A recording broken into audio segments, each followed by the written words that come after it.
everyone. Thank you very much. And thank you all for being with us. We certainly appreciate your presence and your efforts for being with us tonight.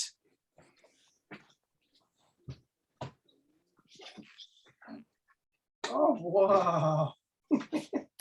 Okay. Go, mommy. Go to mom. I'll see you in a bit. Pull in the door, honey. Bye.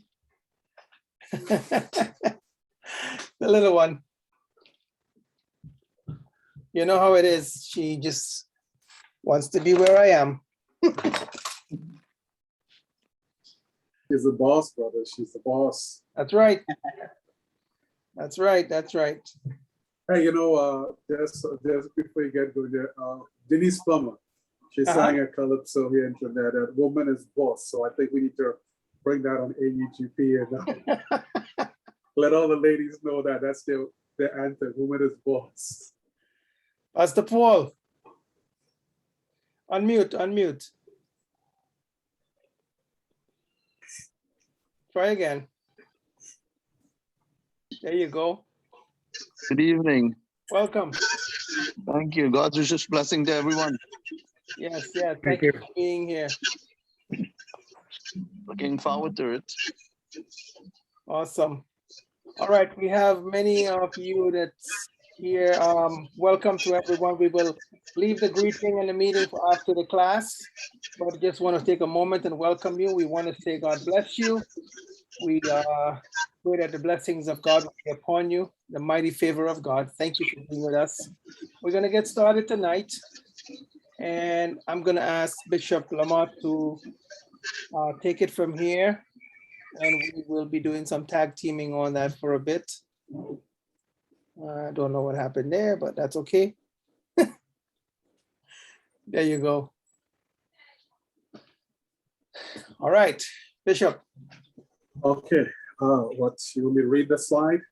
Well, let me just take a moment, and we've acknowledged everyone here today, all excellencies, royal majesties. A special welcome guest to Dr. Sadiq Baksh, previous Minister of Foreign Affairs for the island of Trinidad and Tobago.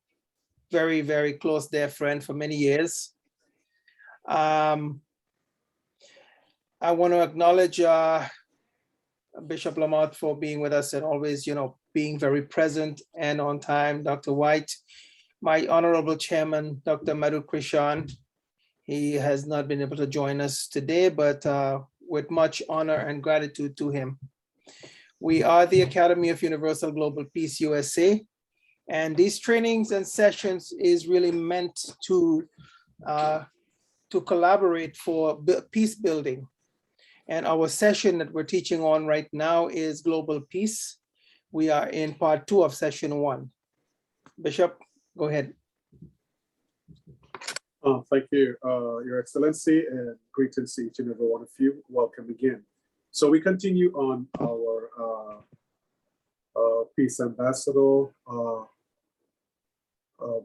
teaching as we go on, and we want to use an excerpt from scripture just for references as we talk about peace. And this is what it says in Matthew chapter 5, verse 44 to verse 46. I say to you, love your enemies. Pray for those who curse you. Do good to those who hate you. And pray for those who persecute you, so that you may be sons and father. Just want to read over just to highlight some things here. Love your enemies. Pray for those who curse you, do good to those who hate you, and pray for those who persecute you.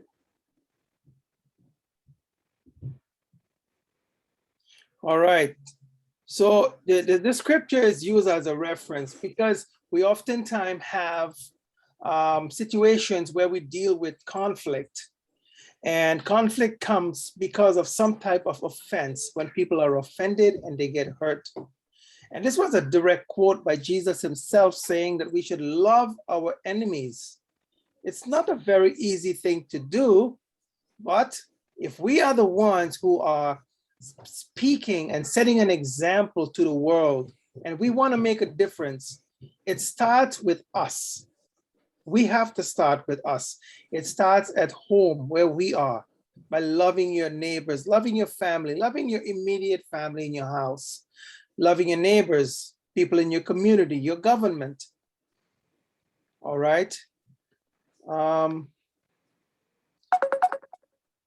Attitude. Attitude of an ambassador for peace. Go ahead, Bishop. Yes, sir. Attitude of an ambassador for peace. Point: show concern for both sides. Second, affirm the value of both sides. Thirdly, gain trust from both sides that each is being treated fairly. Fourthly, aim for a win-win outcome. 5, guide both sides beyond blame and accusation. Before I hand over to Excellency Dr. Kalloo, I just want to go back to the word enemy. And we know that as he mentioned, it begins at home first. And I want to play on that word enemy and look at it in another light. Enemy. The enemy really is enemy. And unless I can deal with an enemy in me, the enemy, then that's the only how I'll be able to love those on the outside. So we really first have to focus on the inside before we can deal with others on the outside. Thank you so much, Excellency. All right. Mediation skills toward the offender. Help the offender accept responsibility. Encourage admission of wrong. How difficult or how easy is it for us to admit that we are wrong? 99.9% of us will never admit that we are wrong when we are indeed wrong. Why? Because our pride gets hurt. What would people think of us if they knew that, hey, I made a mistake? Guess what? As human beings, we all make mistakes. Nobody's perfect. There ain't any such thing as a perfect human being. Does not exist. Does not exist. So let's keep that in mind. We all make mistakes. The thing about that is sometimes some people's mistakes are shown publicly and some are not. And the ones whose mistakes are promoted and goes public, they get crucified. And the ones who make mistakes and keep it private and you don't know about it, well, they get away with it. But how great of a leader or a person we are or we can be when we can admit to making a mistake and we can admit to a wrong and decide to take ownership of our wrong and man up to it and fix the problem, take responsibility. These are the things that we should be doing as leaders by setting an example. Help the offender accept the challenge of reconciliation. Reconciliation has a great, great challenge because apart from the fact that we have to accept the wrong that we've done, we also have to own up to mistakes, own up to the responsibility and the hurts that people may have experienced because of something that we might have done. And here's the other side of that. It might be because of something we might not have done. We can offend somebody by not doing something.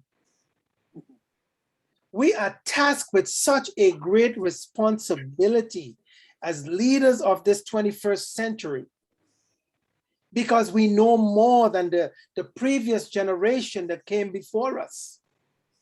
And just because we know more is expected from us.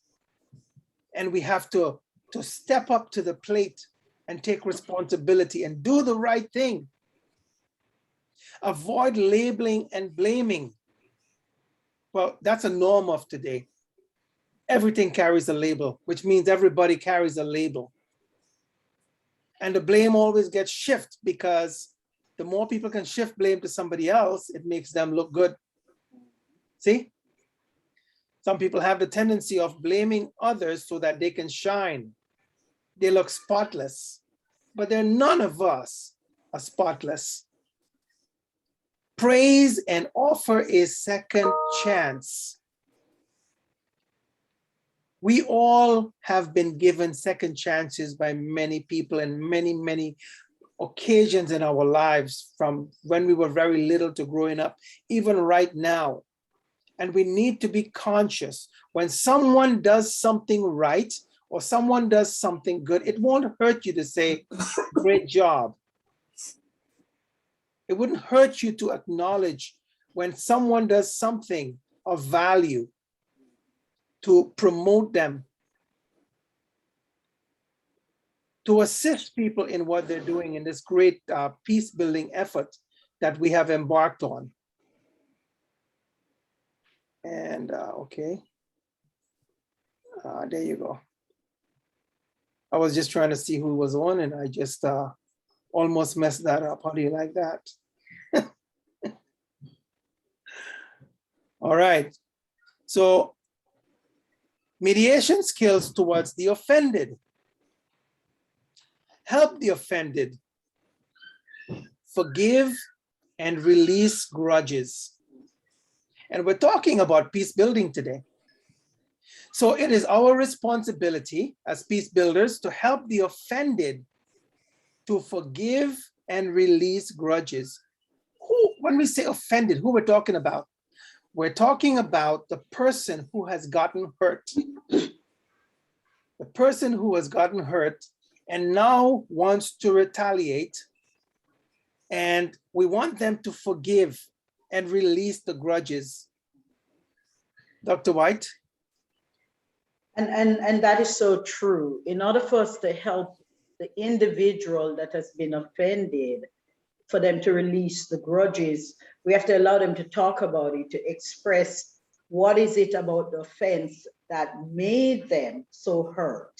And we have to allow them to be able to move past it in the time that they're able to move past it.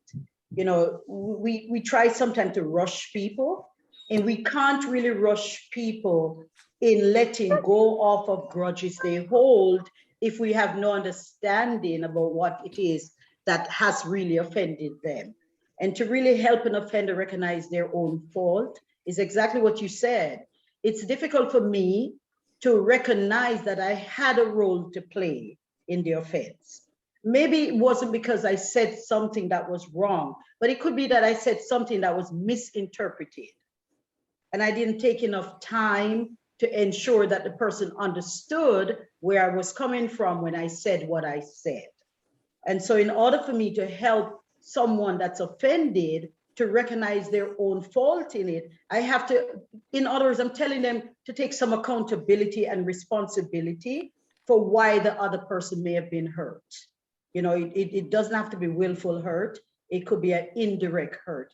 And even when it comes to God, how many times have we offended God and we don't realize we have?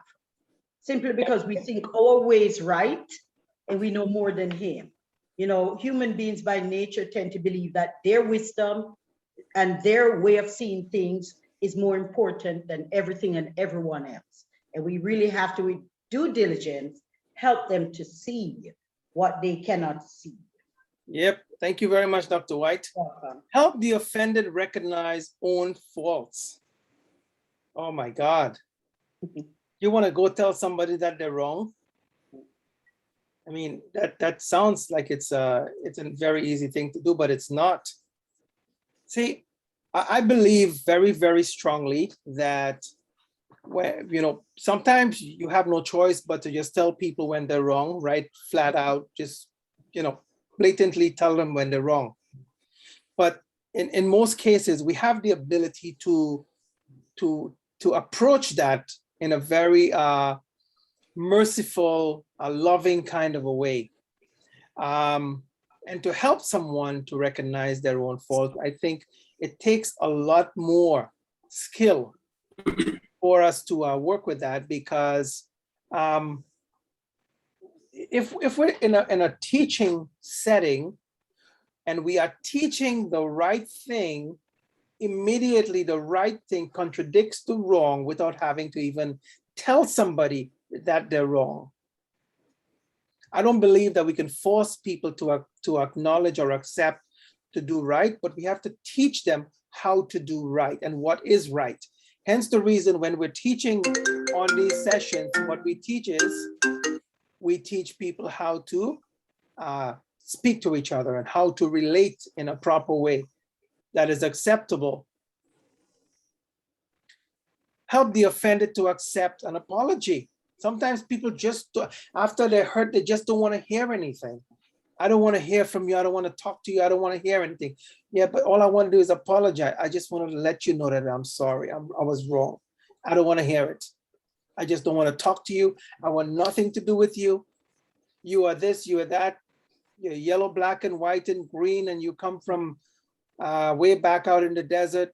I mean, I'm putting it very mildly now, okay?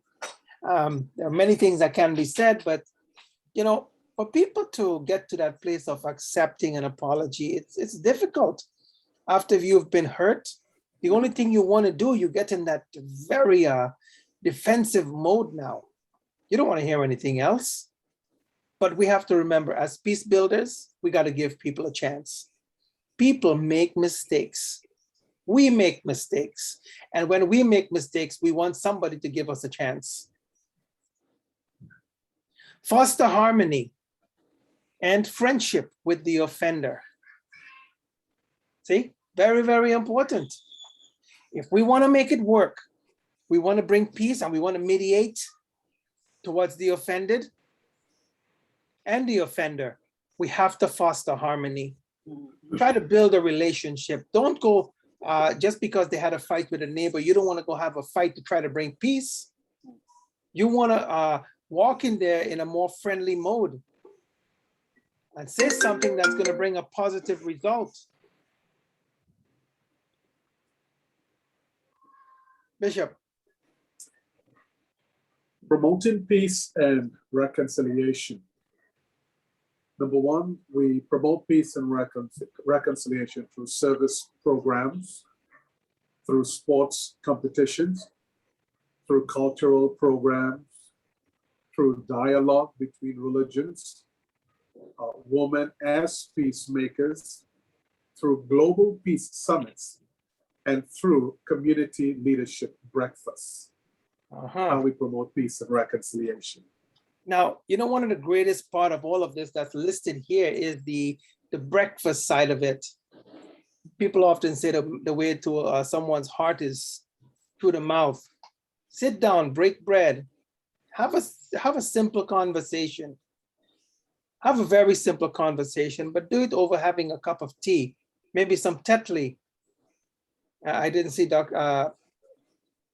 Steele, but you know, he would know what I'm talking about there.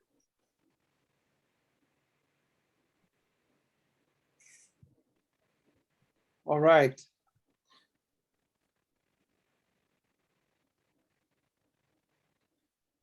Next point. Promoting peace. Okay. Peace building.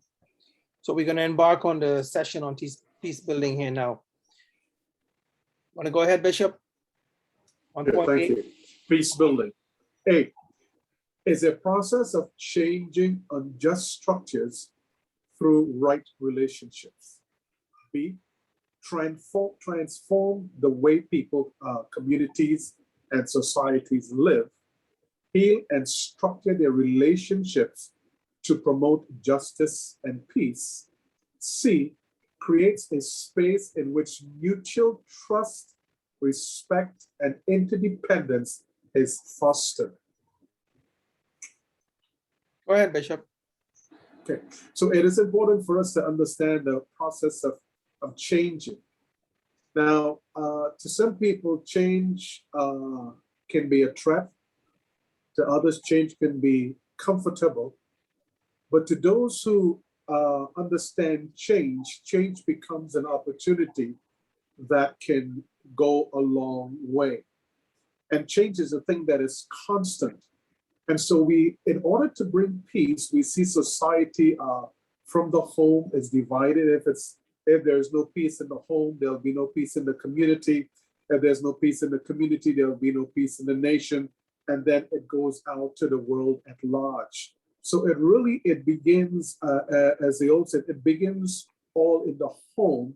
So even the structures in the home before it goes out into the community must be able to change. And there are unjust structures and that needs to be changed so that right relationship. And I think that the key word there is how we relate to one another. And the way we relate to one another is the way we will be able to transform the way people think. Most of the issues of peace building and peacemaking has to do with the way we think. And if we can come to a place where we can think constructively, think maturely, think skillfully, think with wisdom and knowledge and understanding, then we can transform the way people, communities, and societies live. We can bring healing, and it's not to bring it our way, but to bring it where they can live together in harmony, seeing that the world is becoming as one because of technology. We can stay in our homes, and we can look into our neighbor's backyard via technology. So it gives us an idea how we can reach out and really bring peace, bring justice to society. We are really in a time where we see there's injustice all over. And here we have a platform through peace building, peacemakers, to bring society, to bring people to a place where they can, first of all, trust us, respect us, and whereby we can show interdependence is fostered among people, among nations. One of the things I believe that apart from we want to teach anything, I think society will only learn by doing. We must be able to foster relationship, carry it forth. And there is a scripture, and I would just like to use it for reference sake, taken out of Psalms 11, verse 3. This it says, "If the foundation be destroyed, what can the righteous do?" We know to a fact that foundations are very, very important. Point number one, in the very beginning, the indigenous structure of creation, there was a foundation, but we see that foundation has changed all down through the ages. For the last 3, 4, 5,000 years, we have seen the change in the foundation within society. Secondly, we've seen that doing good is no longer the norm of society. As sometimes you find it's difficult to do good to those who are unjust, or to the poor, or to those who are maligning society. Many people who have the resources find it difficult to reach down or to condescend of men or nations of low estate, and to reach out to lift. I think one of the beauty of being a peace ambassador or peace building is that as we build, we are also able to build others. As we rise, we are also we have the opportunity to raise others with us. So we must be able, regardless of what society does, we must be able to do good at all times, even when it's not seen, even when you're not applauded for it, even though it's not publicized on Facebook. You must always do good at all times. Excellency. Okay. When we talk about foundations, we think of a house or a building or a structure, and every structure should have a foundation. The foundation is what holds up the structure. What we don't often talk about is when a foundation is affected by some sort of disaster, such as an earthquake or a tsunami. You know, we understand an earthquake very well. When we have an earthquake, it causes the structure to move somewhat or to be affected and to go out of place. And when that happens and the foundations go out of place, it causes the structure to go under stress in one direction or the other. So what happens then? In our society, when our foundation has been affected by things that has not been the norm, it means that our structure has been displaced somewhat.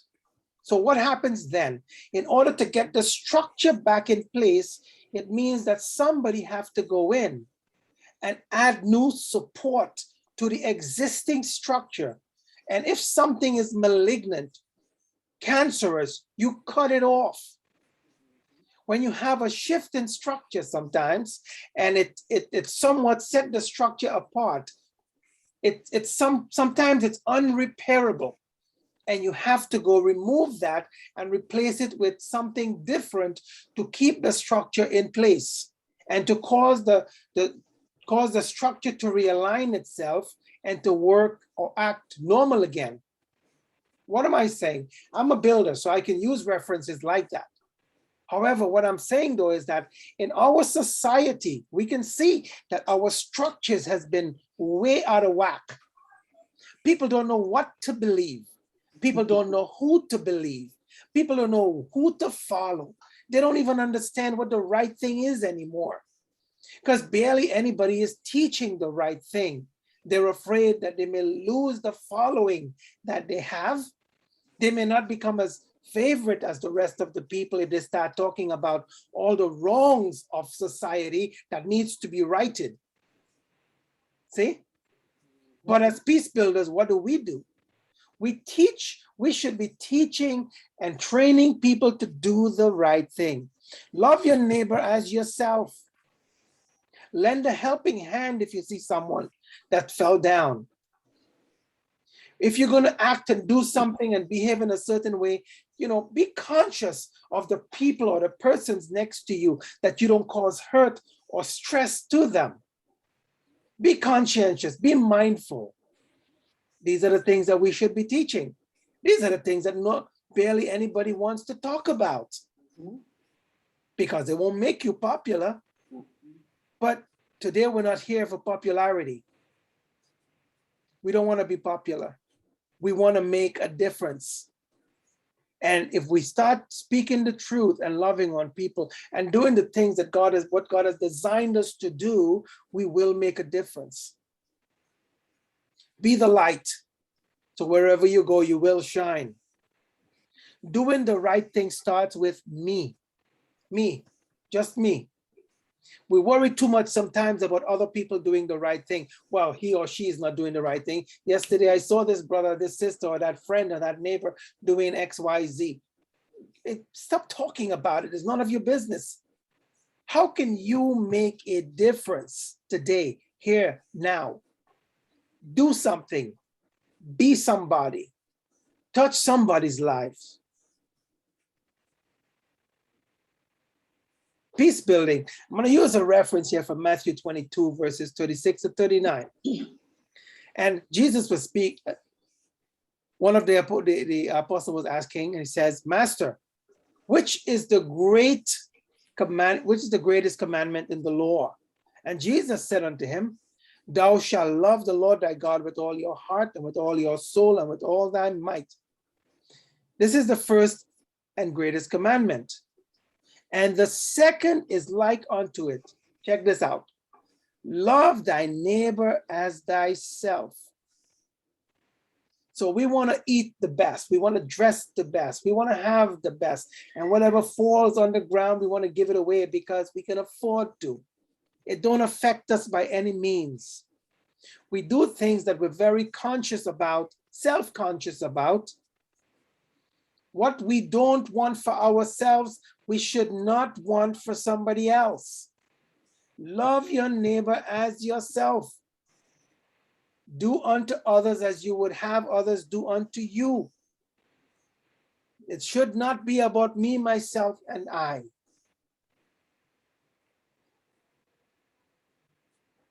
The greatest leader is a servant.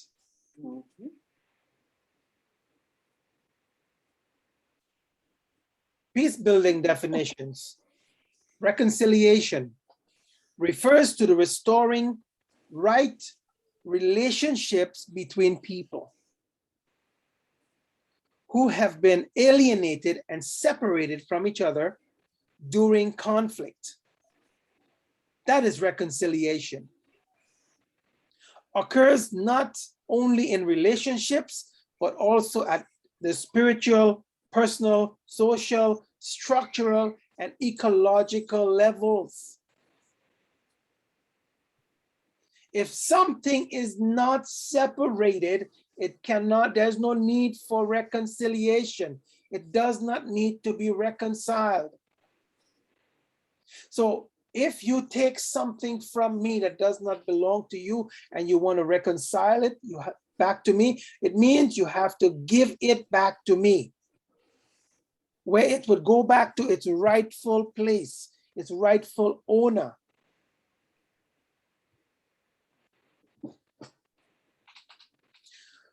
Restore right relationships. Some relationships, when they get to that place of being malignant, it needs intervention.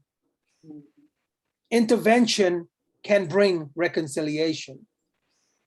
But things like these don't get fixed for themselves. There is no microwave recipe to get it done.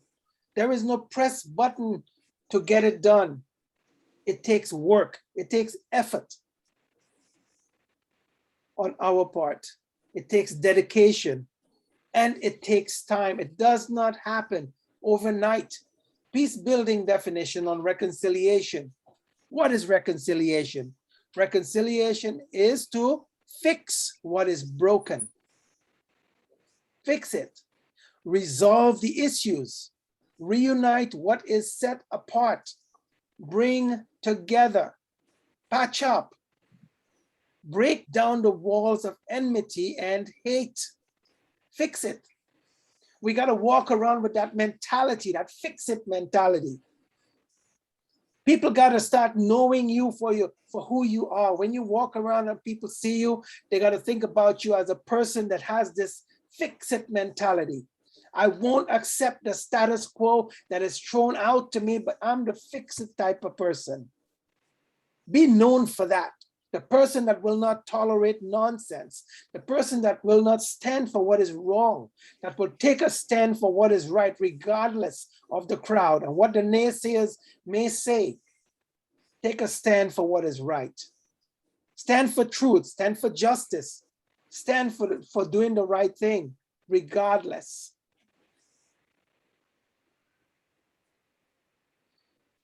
Peace building definitions. Justice in peace building. Social justice is a central concern of peace building and provides a set of principles that inform our peace building activities. Peace building has to create constructive ways to confront injustice and respect the human dignity of everyone involved when focusing on justice issues that might escalate the conflict. So now we're talking about justice in peace building. We got to find constructive ways to confront the issues. Constructive ways does not include burning the building down to get the government's attention. It does not include driving your car into somebody's garage because you want to get their attention. Are you hearing me today? You can get people's attention without being that way. Justice in peace building involves a lot more than just getting the attention, but we have to collaborate and get the right people to listen. To listen to what? Listen to the issues at hand. It must be stated. And we need to take a stand for what is right, what is just, what is pure, what is truth, regardless of where you come from, regardless of your culture, regardless of your religion. This has nothing to do with that. The right thing is the right thing, regardless where we come from.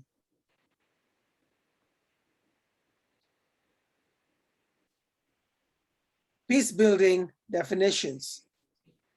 Bishop. Okay, look at justice and peace building. Point number one, impartiality. Point number two, honesty. Number three, rightness. Number four, fair dealings. Number five, even-handedness. Number six, it was done right. So these are principles that we can apply in justice and peace building. I think one of the things that we need not be is to show impartiality to others, whether it's of race or for religious background. Maybe someone don't agree with an idea that we may have.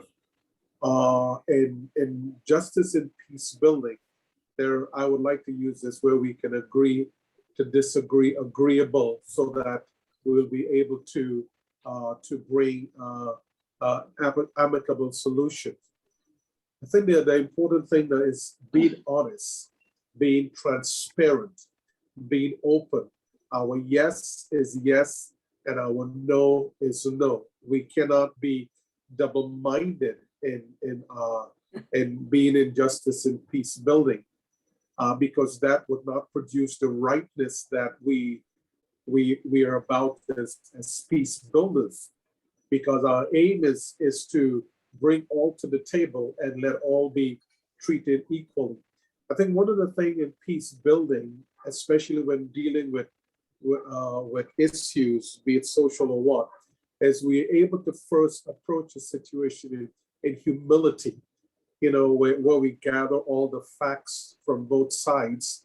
When we bring people to the table, we gather all the facts from both sides. So we will be able to be a tremendous mediator, reconciler, and not just putting one facts against each other, but to bring a fair dealings, so that when both parties walk away, they can walk away, well, hey, my both hands have the same value, it has the same weight. One hand is not heavier than the other, and they can go back saying it was done right. I like what transpired. So the next time in the dialogue, they will not be afraid to come to the table because they know it will be done right.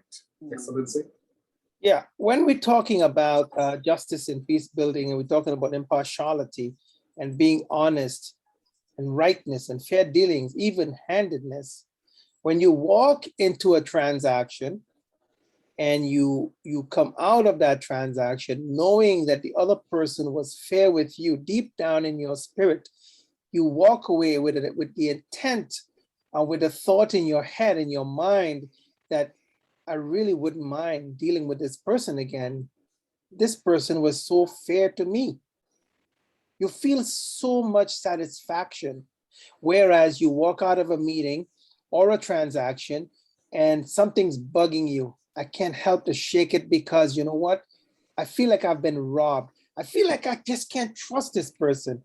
They didn't do me right, but I have no choice but to take what I got because this is what was dished out to me. How would you feel when you get out of, how do you feel when you get out of that type of a transaction? You just don't want to deal with those people anymore because you know that they were not fair. They were not right. They were not honest. They were very partial. There was nothing that was referenced as being even-handedness. It was not done right. But we need to set that example as peace builders to do the right thing.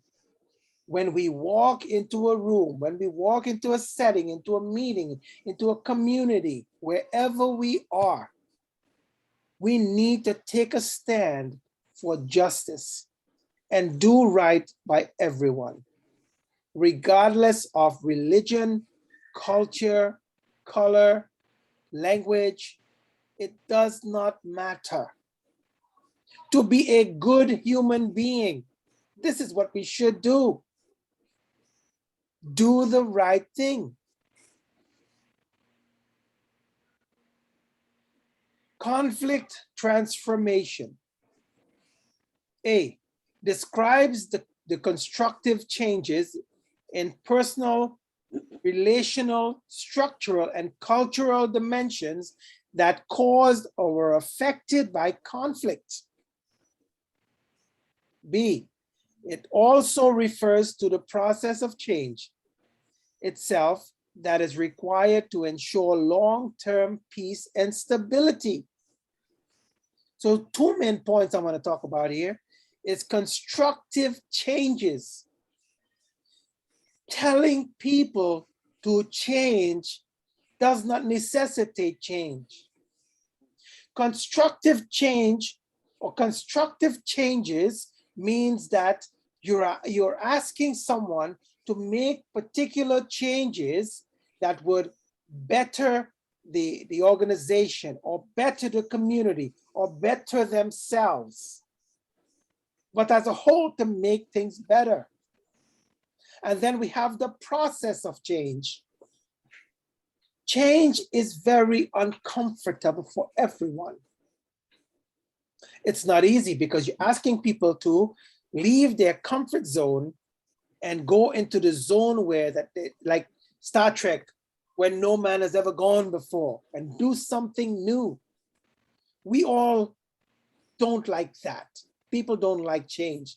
But I will tell you, there is nothing that is as permanent as change. We're changing. Every second of our lives, we're changing.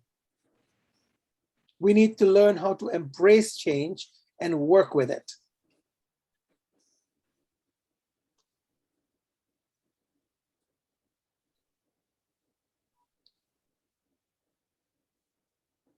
Dr. White. So conflict transformation as it pertains to change. Number one, change provokes conflict, and that's very true. Because when you think about change, it requires someone or a group of people to acknowledge that the norms or the mores of their society or social setting is not necessarily the correct way. And so because people are conflicted themselves within, it oftentimes is taken as if it's a personal attack on the individual, which then will provoke some conflict. A good thing, number two, may not necessarily be the right thing. And I love that. A good thing may not necessarily be the right thing. This is because many times we think something is good, and it may be good, but again, given the circumstances, the thing that you believe in may not be appropriate to fit what is going on. And so oftentimes as we try to invoke change to make it stick, if people are not motivated towards having change, then even if the idea you're giving them is a wonderful thing, they're going to say, well, that's not going to work. So some things that are good may not necessarily be the right thing. And number three, quick changes can be damaging, though necessary. So how is quick changes damaging? Well, it can be damaging if the person that the change is invoked upon is not ready for it. And, you know, again, we're mental creatures. And because a lot of times our heart and our minds are in sync, when change is thrust upon us, when we're not ready for it, we can get warped. We can begin to believe that people are trying to sabotage us, that they're against us. We just go all out and get all crazy, even if the change is necessary. Number four, required and necessary changes should be accompanied by justification and transparency. And I do like that because I think, you know, as peacemakers, when we are invoking change or suggesting that there needs to be a change, we have to take in account that the individuals or groups we're dealing with, they may not really understand from a justifiable position, why is this necessary? Why do I have to do this thing now? Is it because you think you know everything? Is it because you think you're the only one who has an opinion? And so by transparency, we have seen even in our society today, even within governments, that many of them are using social media to be transparent so that people can understand why they're doing what they're doing. And finally, there is nothing that is as permanent as change. And that's a beautiful thought, because change is constant. Even as we're sitting here, changes have happened around us. Whether we want it or not, change is going to happen. And in order for us to get it to stick, we have to be able to help people to understand how to acknowledge and appreciate the changes that's going on around them. Thank you. All right. Now we're going to talk about the characteristics of effective peace builders. Bishop, can you do point number 1? Yes, sir. Number 1, characteristics of effective peace builders: adaptability. In other words, prepared to change directions and delve into issues participants are most concerned with, rather than strictly following your pre-planned agenda. So as in peace building, we must be able to adapt. We must be able to adapt to both sides, to hear both sides. Sometimes we may go in with a rigid plan or something that we have thought about, but when we get there, we have to be able to see that on both sides may need things that not may flow with the plan that we have gone with, or the agenda that we have gone in with. So we must be able to handle issues. And I think in handling issues, we must be able to hear both sides first, really give an air on both sides. It must be balanced. It must be fair. And when we begin to speak, both sides must come to understand that you are neutral, that we as peace builders, we are neutral, and our aim is to bring reconciliation, to bring peace. So we are willing to adapt. I don't know how many of you would know this story. There's we have a little lizard in Trinidad. It's called the 24-hour lizard. It's a chameleon, but it can adapt whatever tree or branch or leaves that it goes on.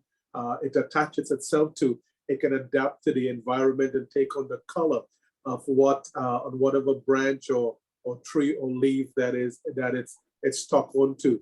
And I think that's the beauty of a peace builder. You're able to adapt in any situation to see that both sides are reconciled and peace prevail. Thank you, Bishop. Excellency. Point number 2, non-defensiveness. Being able to hear people's critical comments without defending yourself and your actions as soon as the criticism is expressed. Now, when I was little growing up, one of my brothers, little elder than me, every time something happened and somebody would ask, who did that? Immediately he would start by saying, wasn't me, I didn't do it. Nobody said it was you.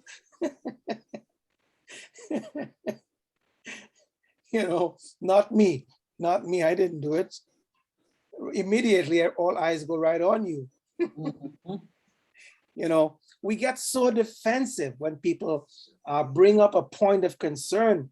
The first thing we would think when that happens is that, wow, how bad am I going to look if my followers, my peers, my associates, my family finds out that I just messed up? So it wasn't me. And we find ways of going around that and making excuses and eventually pointing fingers elsewhere so we stay out of that. Or someone is sitting with you to talk to you about something that you may have done or not done that caused them offense or hurt, but we're so defensive. Oh, it wasn't my fault. It was raining, that's why. Or the sun was hot. I didn't see you there. Oh, I didn't know that belonged to you. See, we always have some excuses, but what do? Stop being so defensive. Bear in mind, we are imperfect creatures. Most people may or may not agree with that, but it's a fact. Okay, we don't have to be on the defensive. Just be yourself. All right, empathy. How would you feel? How would you feel? Putting yourself in another's shoe and understanding what they're experiencing. That is a tough one. People sometimes, they do things recklessly and don't consider other people's feelings and say things that would offend others and not be thinking about how they would feel when they say it. Creativity, find a way. Building impartial peace requires everyone's creativity. Everyone. What's the key here? Find a way. Find a way. There's always a way. We just have to find it. Number 5, modeling good conflict resolution skills and relationship behavior. If you want to build peace, don't act like a terrorist. Don't get people to fear you. Don't say fearful things and breathe fear in the air so people can fear you. It don't bring peace. You got to get people to accept you as a friend. We teach by what we do as well as what we say. So if we're saying one thing and acting and behaving in a different way, it's not going to work. Be comfortable with ambiguity. We don't have to know exactly what direction the group is headed at each moment. Allow people to be themselves. Allow people to lead. We don't have to micromanage everything.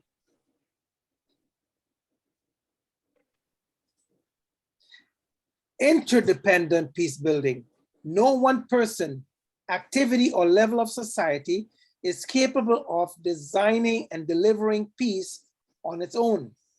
It involves a system of interconnected people, roles, and activities linked together and affecting each other. What's the key here? Interconnected people. In so many different areas, we gather actors from many different backgrounds.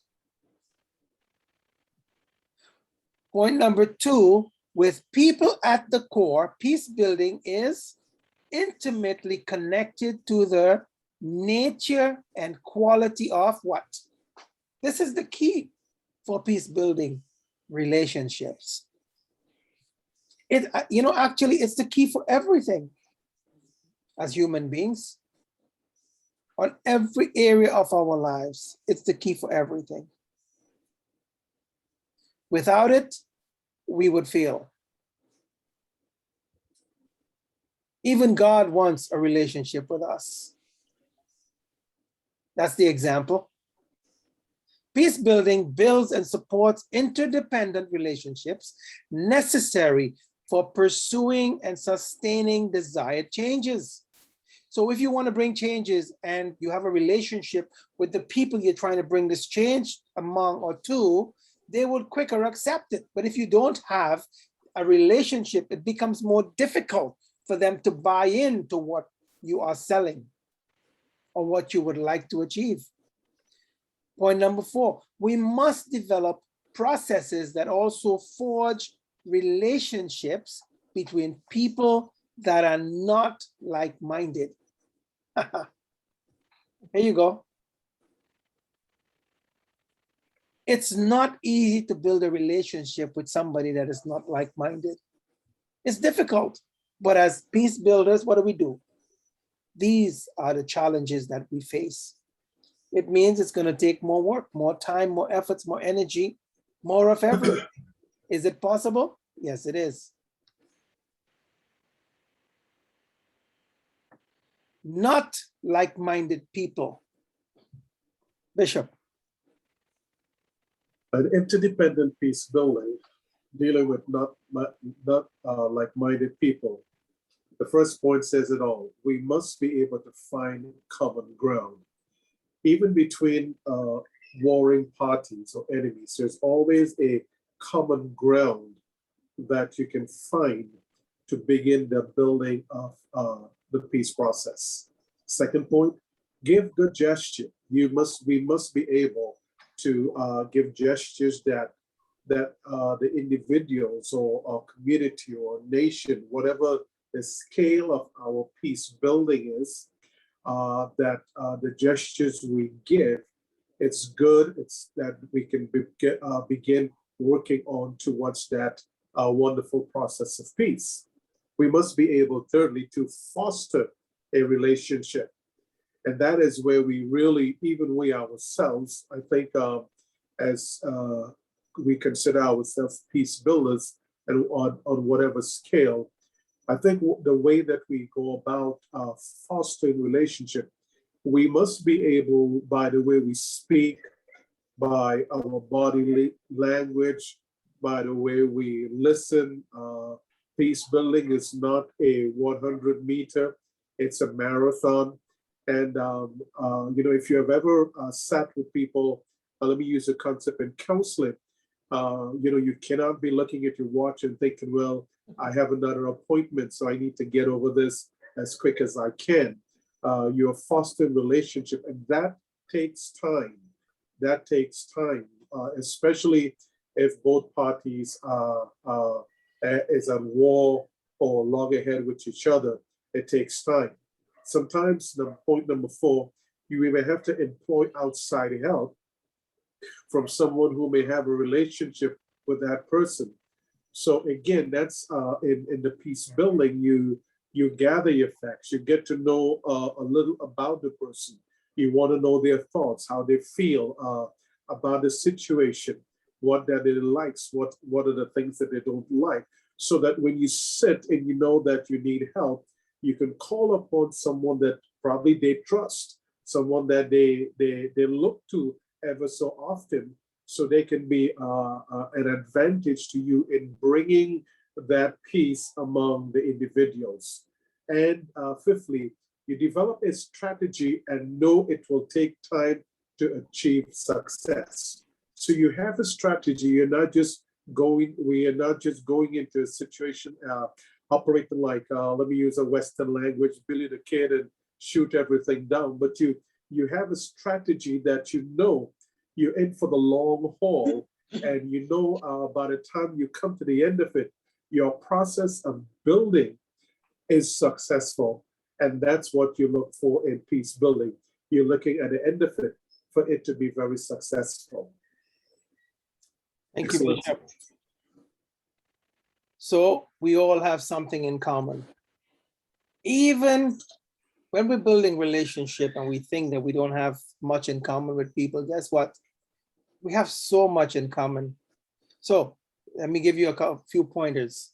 When it's difficult to build a relationship with people that you think that don't have much in common with you, right? Look at their nose, look at the person's nose and ask yourself, we don't have much in common, but where's that person's nose located?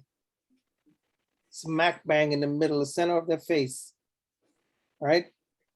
So that works. Does that person, what color is that person's blood? Is it red? Is it blue? Is it green? We'll find out. It's the same color. There's so many things that we share as common ground. And there's so many things that we can find if we really look for it. When we teach about leadership and we teach about peace building, we talk about finding value in people. If all we're looking for is the negatives, that's all we're gonna see. It takes a special kind of person to see beyond that, to look beyond the faults and find the person. We want to build peace, we got to look beyond the fault and find the person. Reach out to that person. Strive to build a relationship with that person. The key to peace building is relationships. When we have built relationships, we have built the bridge to success or to successful peace building. Relationships. I know we've only gotten to slide number 60 today, but I'm not gonna push this.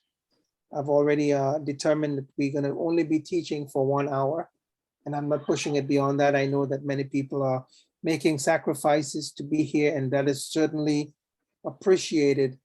So we will stop at slide 60 for today. And we're gonna take a moment just to acknowledge everyone. So thank you again, everyone, for being here tonight. Your time is greatly appreciated, your presence. And we're just gonna open it up. We have a few new people just to say hello to everyone and allow you to come in for your comments. Dr. Batch. Yes, Doctor. To all you All right. and your team, Awesome. to you and your team members, I'm very pleased and enjoyed Thank the you. session. Thank you very much. Dr. Batch and I go back way many years. He used to be the Minister of Foreign Affairs for Trinidad and Tobago. And he's one of the most stand-up person that I know in the island that takes a stand for what is right. So with much and great gratitude and honors to you, Your Excellency. I see my chief here, Grand Governor. Chief Big Up. Peace and love, family. How you doing, Bishop? I see you over there. Yo, you was over there killing the class, man. You got skills, bro. You got skills. How you doing, Your Excellency? I love this. Yes, the knowledge you guys were kicking. I totally agree. Peace building, especially within our communities, is quite hard. We've been hit with many of political values, commerce values, where people can't afford certain things. This COVID has shut businesses down. We're going through a lot. So a lot of mental changes within the community. They're making people take shots. We're finding out a lot of truths now that, you know, it's like we're waking up to a world that, for one, wants us to be divided by its governments, by its, you know, its hospitals, the businesses. Then there's another world that's just totally rejecting that, saying, look, we're one, we're together. We're here, we're brother and sister. We can really make a difference. So the decision-making in that leadership is us remaining the stand of those humanitarians that we all choose to be naturally. When you help someone and you give love naturally, don't look for it back and you just love doing it. That's what we love to do. Once we can do it in an abundance, people will recognize us by that media you guys were speaking of and all of that, but it'll be us that can finally take on the pressure to make perpetual for the children to do, because they'll see and want to do it as well. So peace with yourself is the key, and I yield. Thank you. Thank you, Chief. We have with us His Royal Majesty, King Kasam with us. Your Royal Majesty.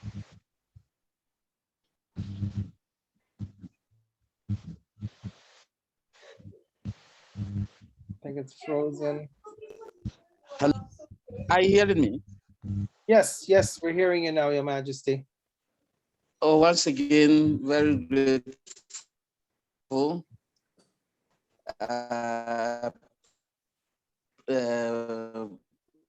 So privileged to be with you. to take so much wisdom. I think I came in a bit late, but the word that struck me most was that in building peace, empathy is very important. It is said in the Bible that do unto others as you wish to be done to you.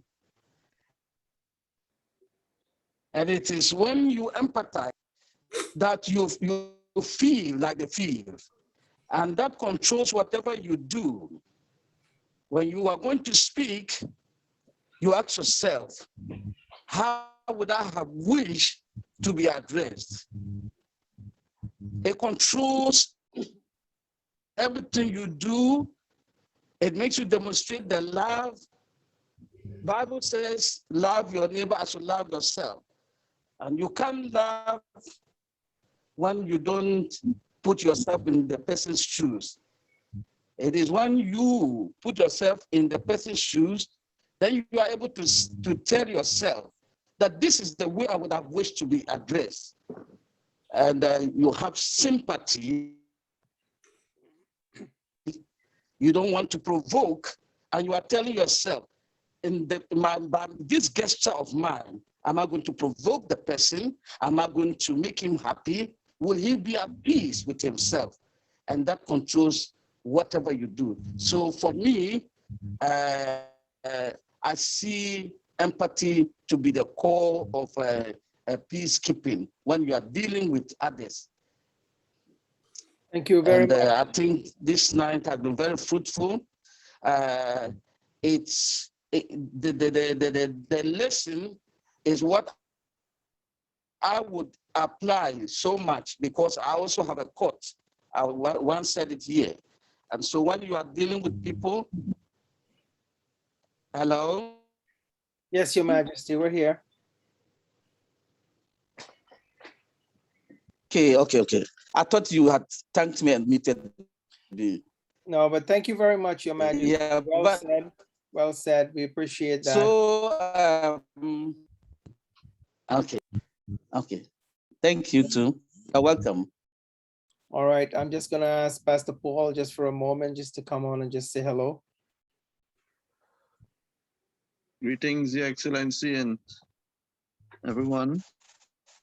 I really enjoyed this conversation. It's very informative and enlightening. And having, Jesus Christ as the center of the conversation, I believe that world peace is possible because he is the Prince of Peace. And I'm looking forward to the other sessions, and God bless you. Thank you. And everyone. Thank you, Pastor Paul. I see we have Eric Cooler for the first time, I believe. Want to say hello? Hello, everyone. Actually, I was on the last one, but I didn't show my face. I just wanted to say thank you. This is a refreshing, much needed, and we're forming a foundation, the U Foundation, which implies helping others around the world. So part of our message is to learn as much and to deliver everything that you're talking about, and to make sure that we just keep reminding ourselves that we are human and we make errors, that we need to make sure that we're understanding and passionate and compassionate to others. So this is extremely refreshing to be a part of this, and thank you very much. So we look forward to going through the other lessons as well. So thank you, sir. Much honors to you. Thank you for being here. Thank you. All right, Jairus Liebert. Just gonna give some of the greetings to everyone. Want to take this opportunity to say thank you once more. The sessions are totally fulfilling. I guess if we emulate these words into our daily life, it helps us to be better peacekeepers as we continue on a journey to life. We continue to care for our brothers and our sisters, one for another, and love them like we love ourselves. Looking forward to the other sessions. Great session. Thank you very much. We have Sholana Julian. Just gonna give the new people an opportunity to come on, say hello. Shalana.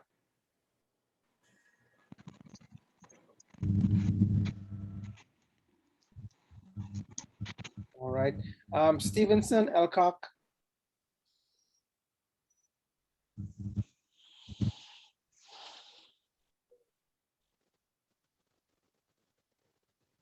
Go ahead. Hello. Yes, this is my first time checking this out, and I'm just trying to see what it's all about and what it's all about, and where we can go from here. All right. I think it's a productive session. Good to meet the wide cross section of people. Thank you. All right. You're welcome. Thank you so much. All right, Dr. Comfort. Just want to take a moment and acknowledge you.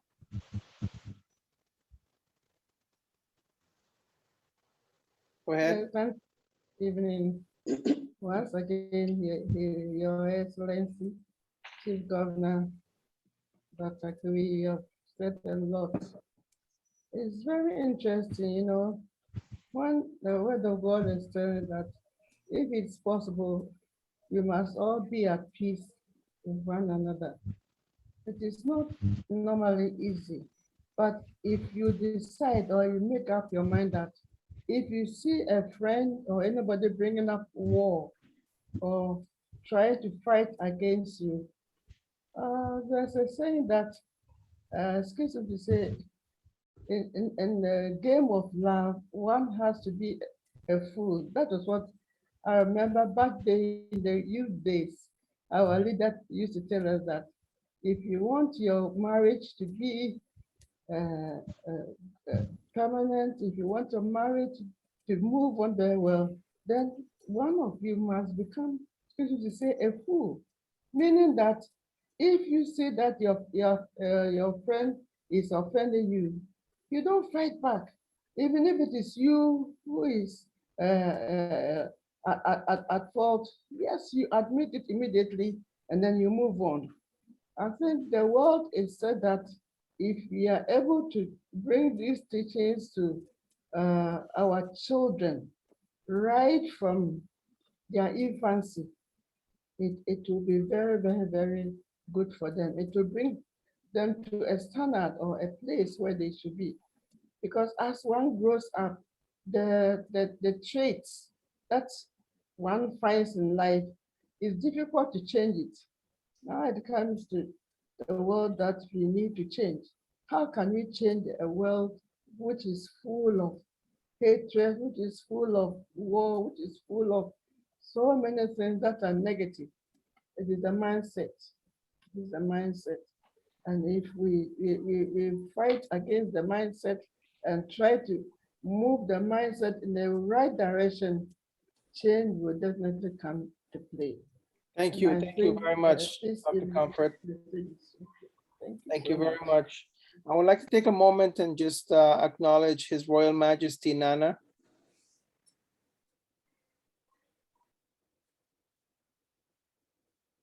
Blissful greetings unto all.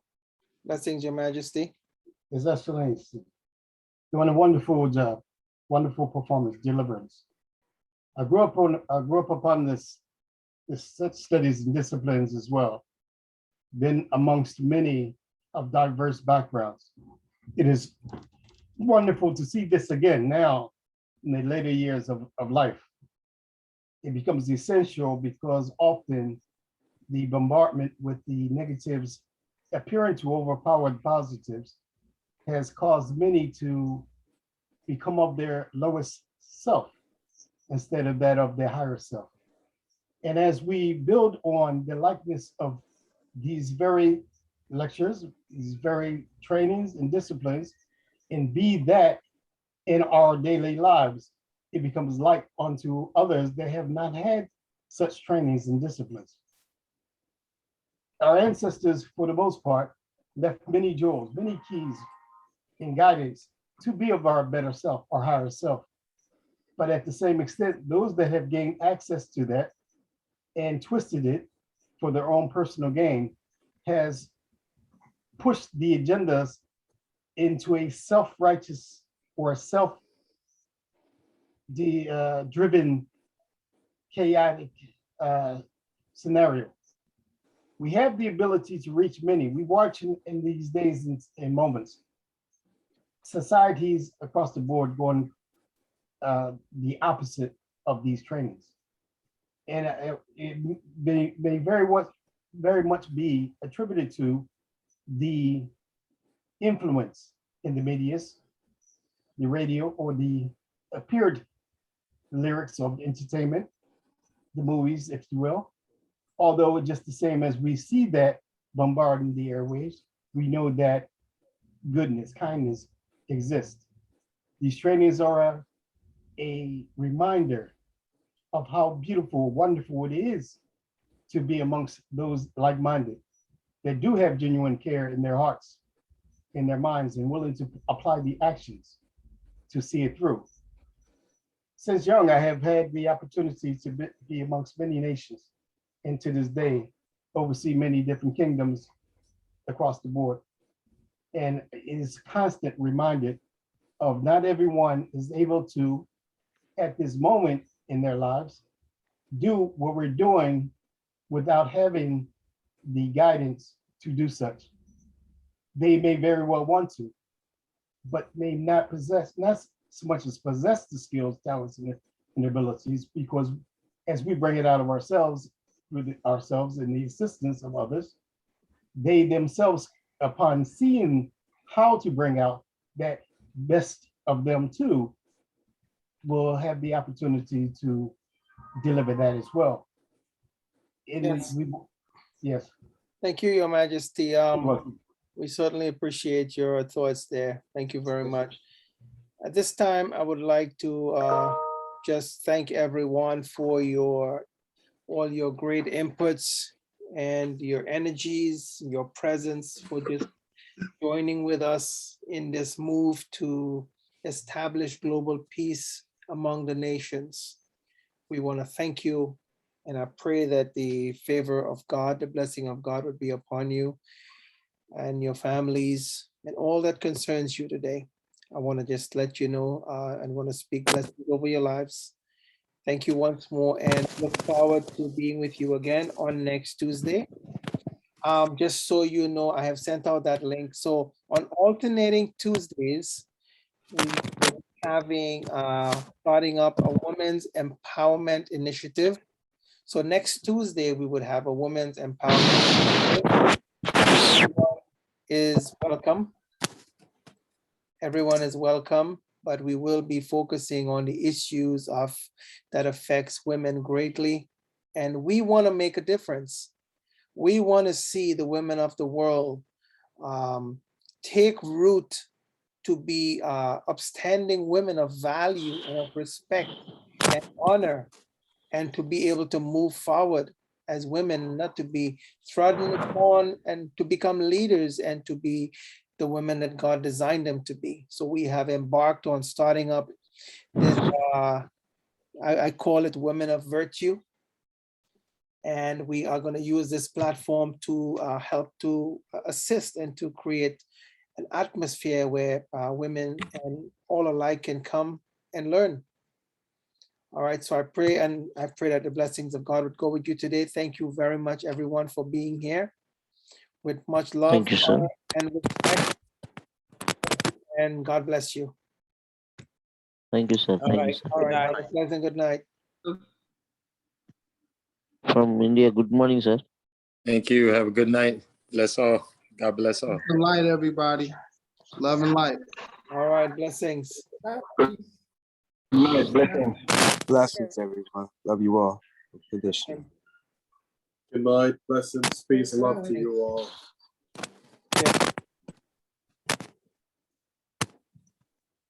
Peace and love, peace and love. Blessings, Chief. Yes, yes.